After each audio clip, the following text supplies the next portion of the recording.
Ahmedabad flight crash ప్రమాదంలో మృతుల సంఖ్య పెరుగుతుంది. ఇప్పటివరకు మొత్తం 274 మంది చనిపోయినట్లు తెలిసింది. ఈ ప్రమాదంలో ఫ్లైట్లోని 229 మంది ప్యాసింజర్స్, 2 పైలట్లు, 10 మంది సిబ్బంది కాలి బూడిదయ్యారు. వారితో పాటు 23 మంది వరకు బీజే కాలేజ్ మెడికోలు, డాక్టర్లు, సామాన్యులు చనిపోయినట్టు తెలిసిందే. ప్రమాదం సమయంలో ఫ్లైట్లో 1,00,000 లీటర్లకు పైగా ఫ్యూయల్ ఉండటంతో భారీ పేలుడు సంభవించింది. దీంతో 1000 డిగ్రీలకు ఉష్ణోగ్రత పెరిగి మృతదేహాలన్నీ గుర్తుపట్టలేనంతగా కాలిపోయాయి. ప్రస్తుతం సివిల్ హాస్పిటల్లో డెడ్ బాడీలను ఉంచారు అధికారులు. వాటిని కుటుంబ సభ్యులకు అప్పగించేందుకు DNA టెస్టులు చేస్తున్నారు. కుటుంబ సభ్యుల నుంచి మృతదేహాల నుంచి DNA శాంపిల్ సేకరిస్తున్నారు.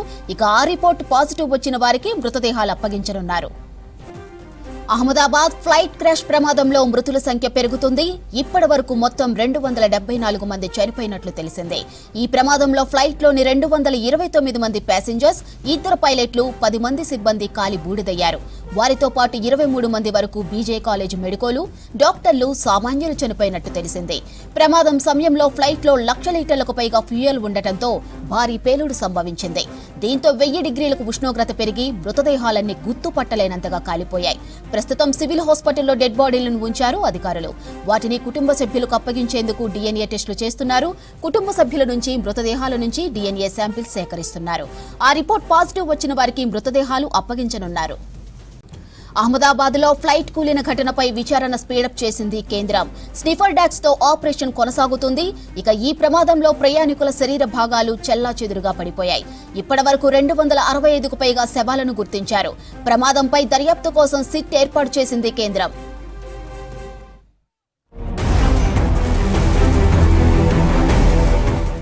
గుజరాత్ అహ్మదాబాద్ లో ఎయిర్ ఇండియా ఫ్లైట్ ప్రమాదం ఎన్నో కుటుంబాల్లో విషాదం మిగిల్చింది.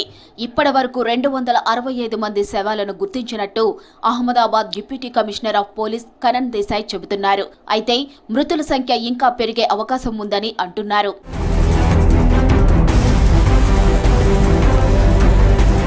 అహ్మదాబాద్ నుంచి లండన్ వెళ్తున్న ఎయిర్ ఇండియా బోయింగ్ 7878 విమానం టేకాఫ్ అవుతూ ఉండగా ప్రమాదానికి గురైంది. ఓ మెడికల్ కాలేజ్ మెస్ పై కూలింది. ప్రమాద ధాటికి చుట్టుపక్కల ఇండ్లు, చెట్లు ధ్వంసమయ్యాయి. ఫ్లైట్లో ప్రయాణిస్తున్న వారిలో ఒక్కరు మాత్రమే ప్రాణాలతో బతికి బయటపడ్డారు. విమానం తోక భాగం మెడికల్ కాలేజ్ హాస్టళ్లపై ముందు భాగం వీల్ విద్యార్థులు భోజనం చేస్తున్న మెస్ పై పడింది. దీంతో ఆ టైంలో భోజనం చేస్తున్న మెడికోలు కూడా చనిపోయారు. నివాస ప్రాంతాల్లోనూ విమాన శకలాలు పడటంతో మృతుల సంఖ్య ఇంకా ఎక్కువగా ఉండే అవకాశం ఉందని అంటున్నారు అధికారులు.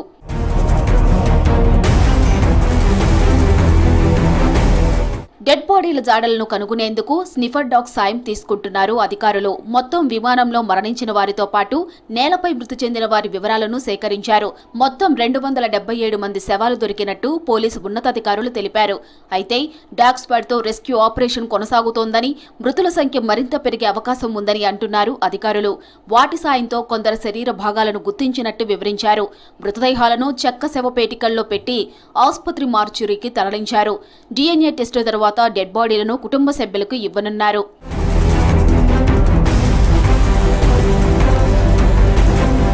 ఫ్లైట్ ప్రమాదంలో మరణించిన వారి కుటుంబ సభ్యుల నుంచి DNA కోసం అధికారులు శాంపిళ్లను సేకరించారు. DNA టెస్టుల తర్వాత డెడ్ బాడీలను గుర్తించి కుటుంబ సభ్యులకు అప్పగించనున్నారు. ప్రమాదంలో మృతదేహాలన్నీ కూడా మాంసపు ముద్దల్లా మారిపోయాయి. దీంతో ఏ బాడీ ఎవరిదో కూడా చెప్పే పరిస్థితులు లేవని అంటున్నారు.